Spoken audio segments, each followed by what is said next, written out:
الحمد لله نحمده ونستعينه ونستغفره ونعوذ بالله من شرور أنفسنا ومن سيئات أعمالنا من يهده الله فلا مضل له ومن يضلله فلا هادي له ونشهد أن لا إله إلا الله وحده لا شريك له ونشهد أن سيدنا ومولانا محمدا عبده ورسوله أما بعد فأعوذ بالله من الشيطان الرجيم بسم الله الرحمن الرحيم سبحان الذي يسرى بعبده ليلا من المسجد الحرام إلى المسجد الأقصى الذي باركنا حوله لنريه من آياتنا إنه هو السميع البصير. وقال النبي صلى الله عليه وسلم أمضيت فريضتي وخففت عن عبادي. وقال عليه الصلاة والسلام الصلاة معراج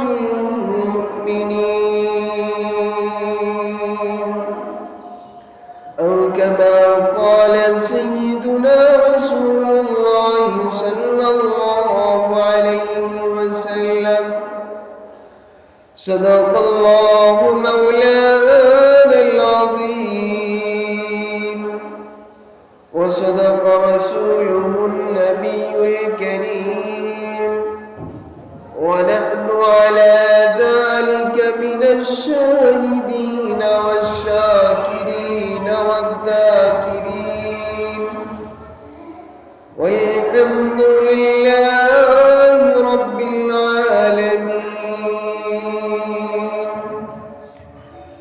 سيدنا ومولانا محمد رسول الله صلى الله تعالى عليه وسلم الله هادري الله نادري الله شاهدي الله معي لا إله إلا الله لا إله إلا الله لا إله إلا الله لا إله إلا الله لا إله إلا الله لا إله إلا الله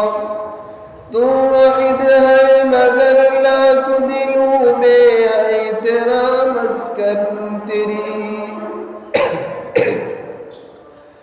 توحدها مگر لا تدلو بے تیرا مسکن تیری وحدت کا کیا کہنا تیرا مسکن کا تیری لا إله إلا الله لا إله إلا الله لا إله إلا الله محمد رسول الله صلى الله تعالى عليه وسلم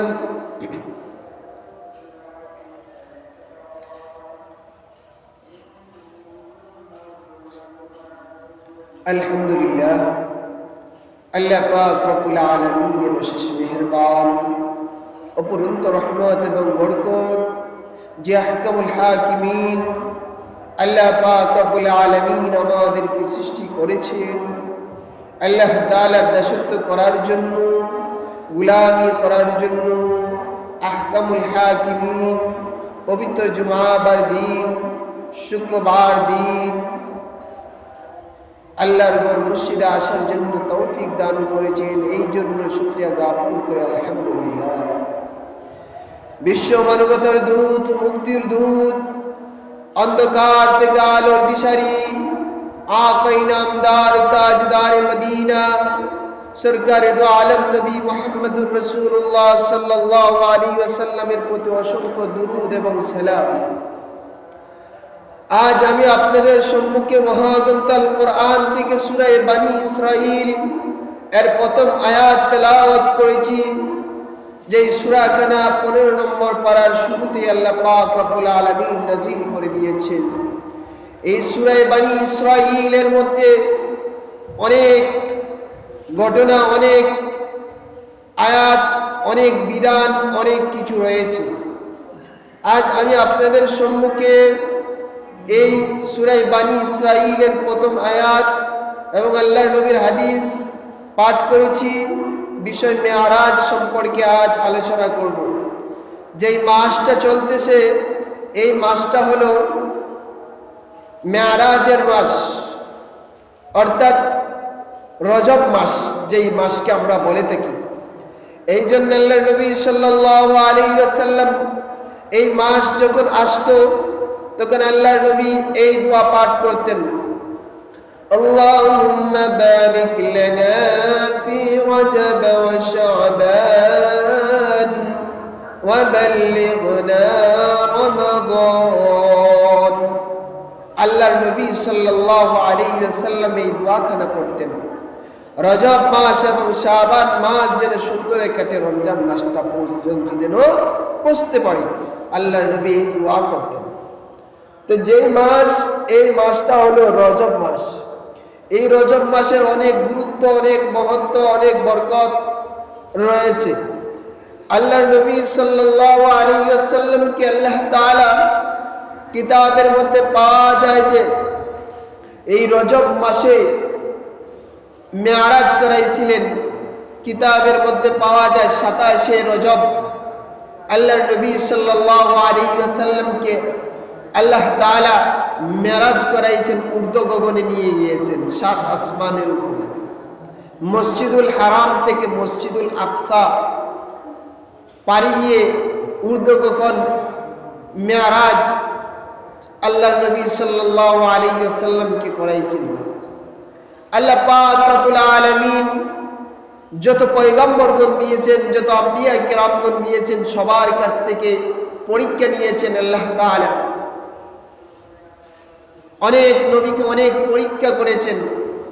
হযরত মূসা আলাইহিস সালাতু ওয়াস সালামকে আল্লাহ তাআলা তুর পাহাড়ে নিয়ে গিয়েছিলেন। আল্লাহ তাআলা বিধান দিয়েছিলেন, তাওরাত কিতাব দিয়েছিলেন মূসা আলাইহিস সালাতু ওয়াস সালামকে। তিনি তাওরাত কিতাব পেয়েছেন। তিনি এই তুর পাহাড়ে গিয়েছিলেন। তুর পাহাড়ে গিয়ে আল্লাহ তাআলার সাথে কথা বলছেন। এই জন্য মূসা আলাইহিস সালাতু ওয়াস সালামকে মূসা কালিমুল্লাহ বলা হয়। আমাদের নবী সাল্লাল্লাহু আলাইহি ওয়াসাল্লামকে হাবিবুল্লাহ বলা হয়, আল্লাহ তাআলার একনিষ্ঠ বন্ধু। হাবিব শব্দের দুইটি অর্থ। এক অর্থ হলো আল্লাহ পাক রব্বুল আলামিন পরীক্ষা করে শুধু খালি নেন, আরেকটা হাবিব অর্থ হলো যে শুধু দেন। ইব্রাহিম আলাইহিস সালাতু ওয়াস সালামকে আল্লাহ তাআলা অনেক পরীক্ষা নিয়েছিলেন। এই জন্য ইব্রাহিম আলাইহিস সালাতু ওয়াস সালামকে খলিল বলা হয়। খলিল অর্থ বন্ধু, হাবিব অর্থ বন্ধু। খলিল অর্থ এমন বন্ধু যেই বন্ধুর কাছ থেকে শুধু খালি আল্লাহ তাআলা নিয়েছেন পরীক্ষা। ইব্রাহিম আলাইহিস সালাতু ওয়াস সালাম এর কাছ থেকে অনেক বড় বড় পরীক্ষা নিয়েছেন। ওইদিকে আমি যাচ্ছি না। আর আল্লাহ নবী সাল্লাল্লাহু আলাইহি ওয়াসাল্লামকে বলা হয় হাবিবুল্লাহ, আল্লাহর হাবিব, আল্লাহর বন্ধু।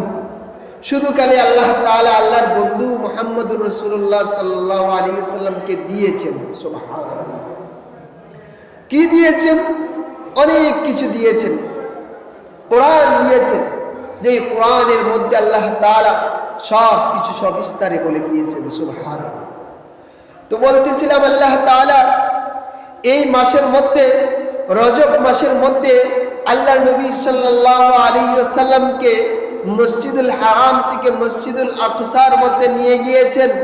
আল্লাহ তাআলা এই মাসের মধ্যে কিতাবের মধ্যে পাওয়া যায় যে 27শে রজব, বিভিন্ন মত পাওয়া যায়, উল্লেখযোগ্য মত হলো 27শে রজব।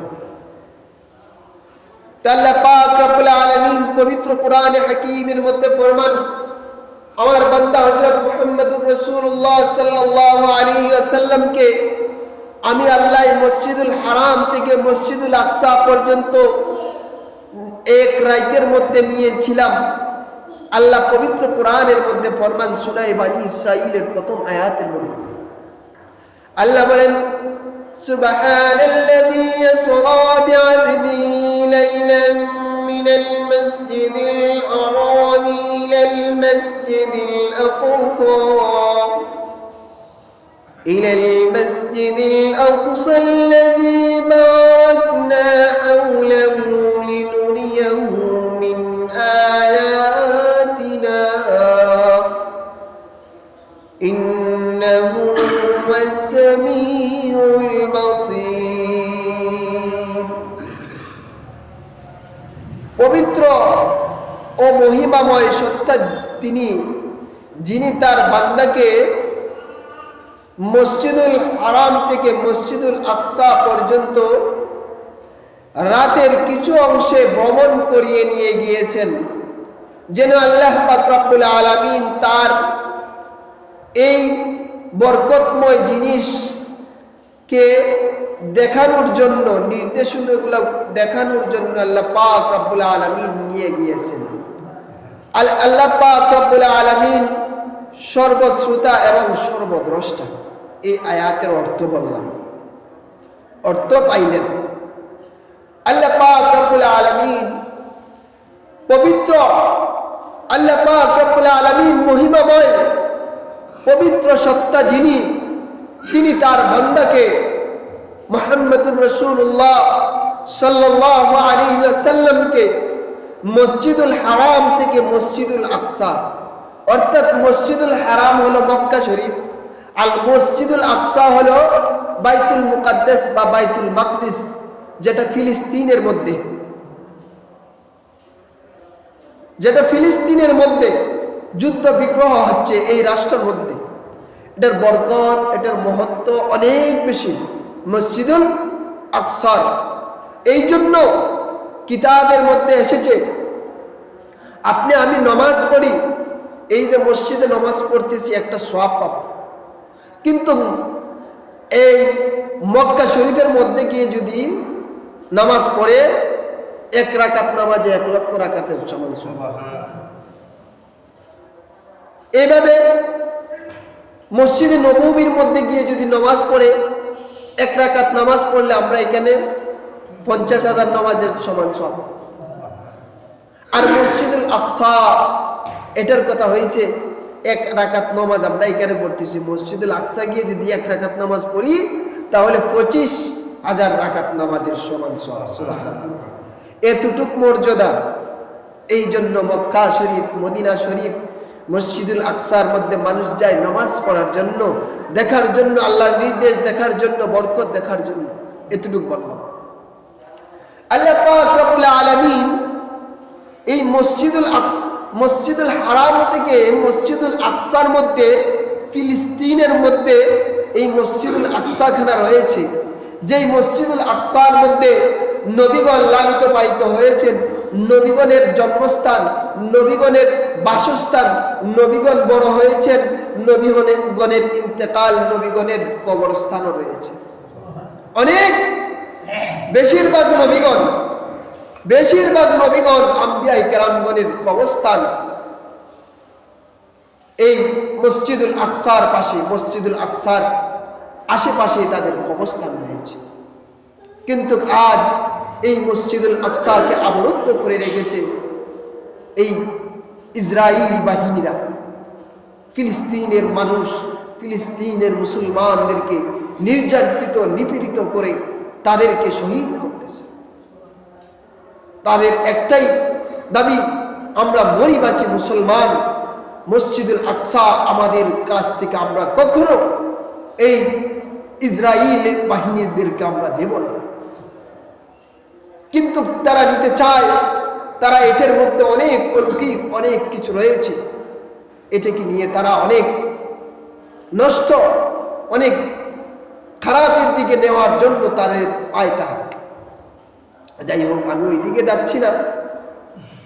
আমি বলতে চাই যে আল্লাহ পাক রব্বুল আলামিন আমাদের নবী মুহাম্মদুর রাসূলুল্লাহ সাল্লাল্লাহু আলাইহি ওয়াসাল্লামকে মসজিদুল হারাম থেকে মসজিদুল আকসা এক রাতের মধ্যে ভ্রমণ করে 7 আসমান পাড়ি দিয়ে মেরাজ শরীফের মধ্যে নিয়ে গিয়েছিলেন। এই সম্পর্কে আমি আলোচনা করতে চাই।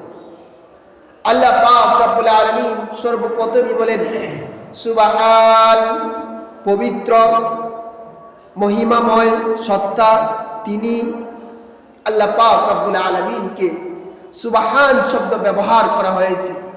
এই সুবহান শব্দ আল্লাহ পাক রব্বুল আলামিন যে কোনো জায়গার মধ্যে ব্যবহার করেন না, এখানের মধ্যে কেন ব্যবহার করেছেন? সুবহান শব্দটি সাব্বাহা ইউসাব্বিহু এর মাজদার থেকে এসেছে, এই মূল মাজদার থেকে এসেছে। ক্রিয়া বিশেষ্য এর অর্থ হলো পবিত্র সত্তা, যার কোনো দোষ ত্রুটি কোনো কিছু নেই। এই আল্লাহ পাক রব্বুল আলামিন হলেন সুবহান, পবিত্র, পবিত্র এবং মহিমাময় সত্তা তিনি, যিনি সুবহানাল্লাযী আসরা বিআবদিহি, তার বান্দাকে মুহাম্মদুর রাসূলুল্লাহ সাল্লাল্লাহু আলাইহি ওয়াসাল্লামকে রাত্রের কিছু অংশে ভ্রমণ করিয়েছেন। আসরা এটা হলো ভ্রমণ করিয়েছেন। আসরা বিআবদিহি লাইলান, লাইলান শব্দ আল্লাহ পাক রব্বুল আলামিন এখানের মধ্যে ব্যবহার করেছেন।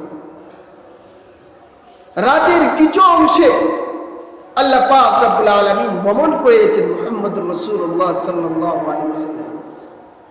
সুবহানাল্লাযী আসরা বিআবদিহি লাইলান, লাইলান আল্লাহ পাক রব্বুল আলামিন রাতের কিছু অংশ বলেছেন। লাইলান শব্দটা হলো নাকেরা, নাকেরা মারেফা, এটা বোঝার জন্য আপনাদেরকে সহজ ভাষায় বলতে হবে নির্দিষ্ট অনির্দিষ্ট। এই কথা তো বুঝতে পারছেন? মারেফা মানে নির্দিষ্ট, নাকেরা মানে অনির্দিষ্ট। তাহলে আল্লাহ পাক রব্বুল আলামিন লাইলান শব্দ ব্যবহার করেছেন অনির্দিষ্ট। লাইল এখানের মধ্যে যদি আলিফ এবং লাম শব্দের শুরুতে বলতেন আল-লাইল, তাহলে হয়তো পুরা রাত্র। আর যেহেতু এখানের মধ্যে আলিফ লাম ব্যবহার করেন নাই, লাইলান বলেছেন, এই জন্য হয় রাতের কিছু অংশ। আসরা বিআবদিহি লাইলান, রাতের কিছু অংশে মুহাম্মদুর রাসূলুল্লাহ সাল্লাল্লাহু আলাইহি ওয়াসাল্লামকে মসজিদুল হারাম ইলাল মসজিদুল আকসা, মসজিদুল হারাম থেকে মসজিদুল আকসা পর্যন্ত নিয়ে গিয়েছেন, ভ্রমণ করিয়েছেন আল্লাহ পাক রব্বুল আলামিন। মসজিদুল হারাম ইলাল মসজিদুল আকসা আল্লাযী বারাকনা হাওলাহু লিনুরিয়াহু মিন আয়াতিনা। এই যে আল্লাহ পাক রব্বুল আলামিন আল্লাহর নবী সাল্লাল্লাহু আলাইহি ওয়াসাল্লামকে এই মেরাজ করেছিলেন, এই ইসরা দিয়েছিলেন যে রাতের কিছু অংশে, এর মধ্যে আল্লাহ পাক রব্বুল আলামিন তার নির্দেশন, তার বরকত, এইগুলো আল্লাহ পাক রব্বুল আলামিন আল্লাহর নবীকে দেখাইছেন। এই আয়াতকে তেলাওয়াত করেছি, এখানের মধ্যে সহজ ভাষায় বোঝার জন্য 5টা বিষয় রয়েছে। 1 নম্বর হলো পবিত্র ও মহিমাময় সত্তা তিনি, যিনি তার বান্দাকে রাত্রের কিছু অংশে কি করেছেন? ভ্রমণ করিয়েছেন। ভ্রমণ করাইয়া আল্লাহ পাক রব্বুল আলামিন তার বরকতগুলা দেখাইয়েছেন, নির্দেশনাগুলা দেখাইয়েছেন।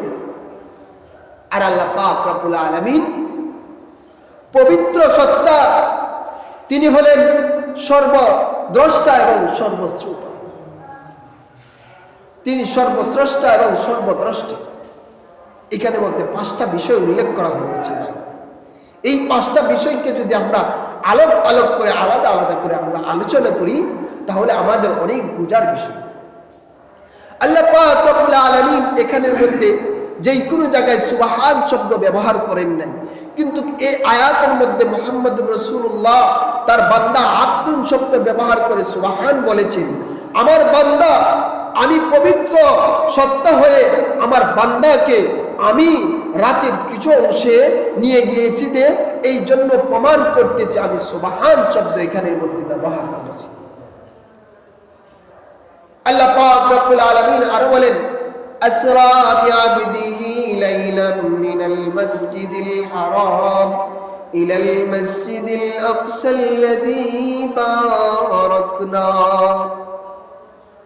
আল্লাহ পাক রব্বুল আলামিন আল্লাহর নবী সাল্লাল্লাহু আলাইহি ওয়াসাল্লামকে মসজিদুল হারাম থেকে মসজিদুল আকসা পর্যন্ত নিয়ে গিয়েছেন। এর মধ্যে অনেক ঘটনা ঘটে গিয়েছে। আল্লাহ পাক রব্বুল আলামিন অনেক কি করেছেন, অনেক আল্লাহ তাআলার বরকত দেখিয়েছেন, অনেক নির্দেশনা দেখিয়েছেন। আল্লাহ পাক রব্বুল আলামিন অনেক নির্দেশনা, অনেক অলৌকিক বিষয় দেখিয়েছেন। সব কিছু আল্লাহ তাআলা কি করেছেন, এই বিষয় আমরা জানতে হবে। দুনিয়ার মধ্যে যে আল্লাহ মসজিদুল হারাম থেকে মসজিদুল আকসা পর্যন্ত নিয়ে গিয়েছেন, কিতাবের মধ্যে এসেছে 40 রাত্রের রাস্তা হবে। অথচ আল্লাহ কি করেছেন, আল্লাহর নবীকে মসজিদুল হারাম থেকে মসজিদুল আকসার মধ্যে রাত্রের কিছু অংশের মধ্যে ভ্রমণ করিয়েছেন। সুবহানাল্লাহ। এটি হলো আল্লাহর কুদরত, এটি হলো আল্লাহর বরকত, এটি হলো আল্লাহর নির্দেশনা। মানুষ বলে থাকে, অনেক নাস্তিক, অনেক বিধর্মী, তারা বিশ্বাস করতে চায় না রাতের কিছু অংশে কেমন করে হবে, এটা বিশ্বাস করতে চায় না।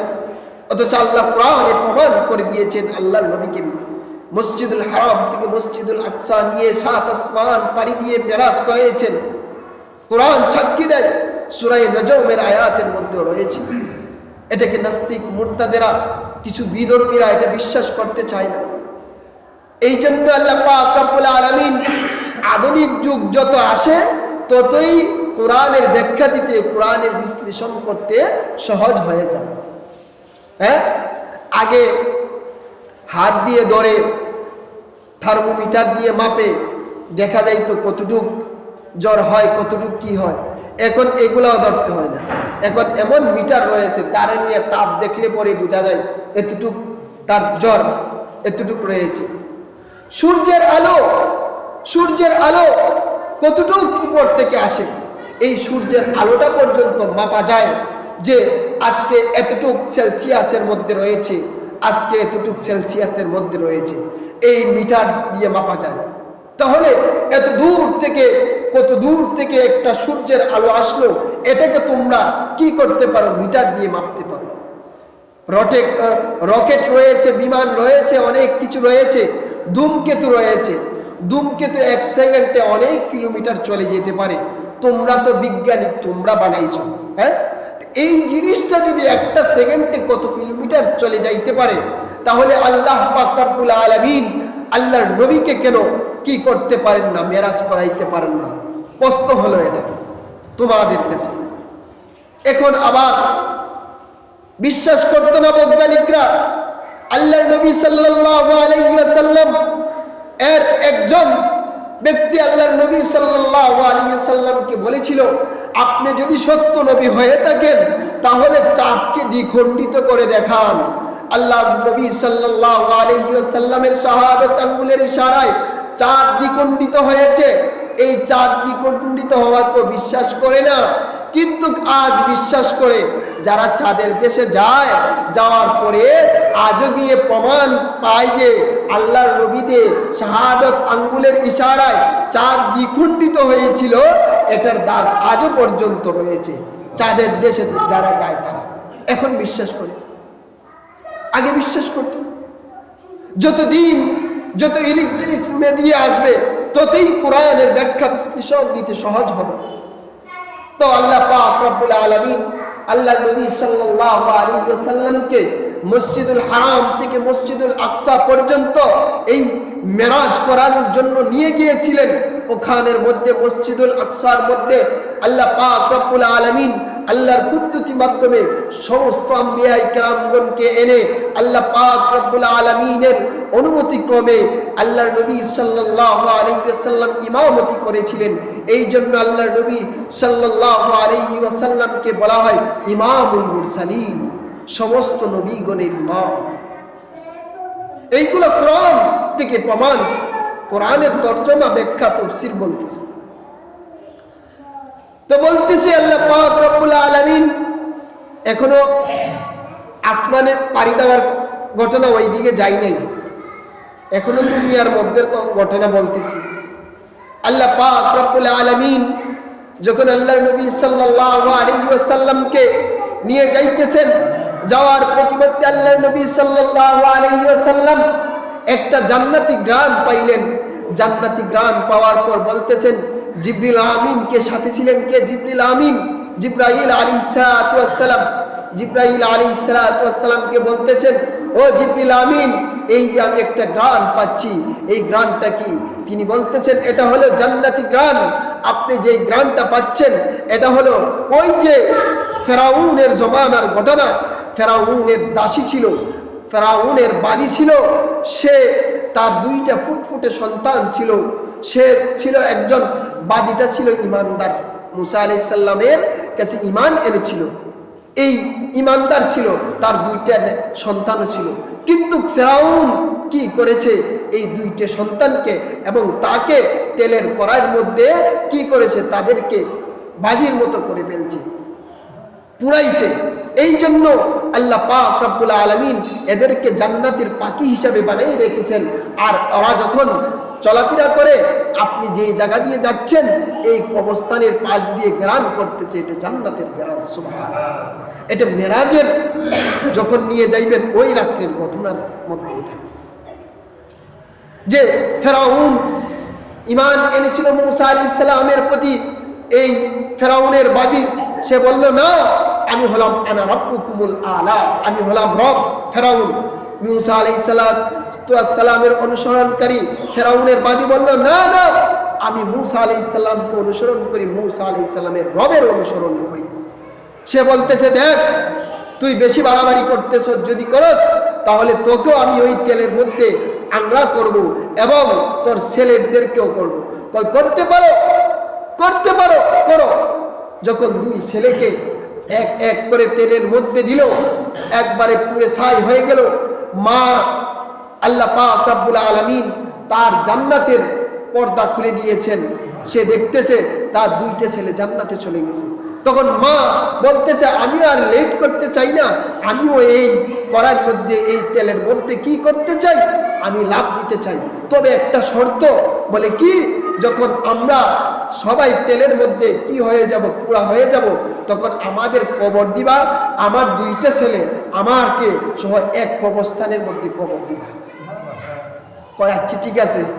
যেহেতু মরার আগে শেষ আফসুস, শেষ ইচ্ছাকে এই করলো। যখন এই কবর দেওয়া হলো, আল্লাহর নবী সাল্লাল্লাহু আলাইহি ওয়াসাল্লাম মেরাজে যান, মসজিদুল আকসা থেকে মসজিদুল হারামে যান, মসজিদুল হারাম থেকে মসজিদুল আকসার মধ্যে যান। এই ঘটনা ঘটেছে।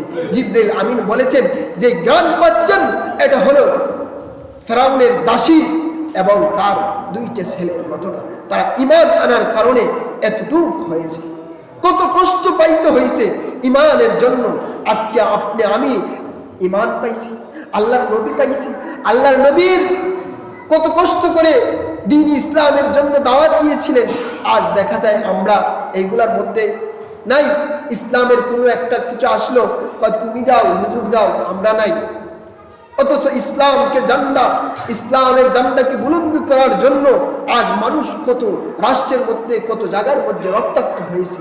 ফিলিস্তিনের দিকে তাকান, যেই ঘটনা বলতেছিলাম, মসজিদুল হারাম থেকে মসজিদুল আকসা, এই মসজিদুল আকসাটাই ফিলিস্তিনের মধ্যে নাহিয়া শহরের মধ্যে অবস্থিত। এই মসজিদুল আকসা, এই মসজিদুল আকসার মধ্যে আল্লাহর নবীকে নিয়ে গিয়েছেন আল্লাহ তাআলা, কোরআন সাক্ষী দেয়। আজ আপনি আমি কোথায়? আল্লাহর নবী সাল্লাল্লাহু আলাইহি ওয়াসাল্লাম এই মেরাজ করিয়ে নামাজ নিয়ে এসেছিলেন। ইনশাআল্লাহ সময় হয়ে গেছে। আল্লাহ পাক রব্বুল আলামিন যদি আপনি আমাকে সময় দেন, আল্লাহ পাক রব্বুল আলামিন যদি সুযোগ দান করেন, এরপর থেকে যেতটুকু আলোচনা করেছি এরপর থেকে করব, এতটুকু স্মরণ রাখবেন।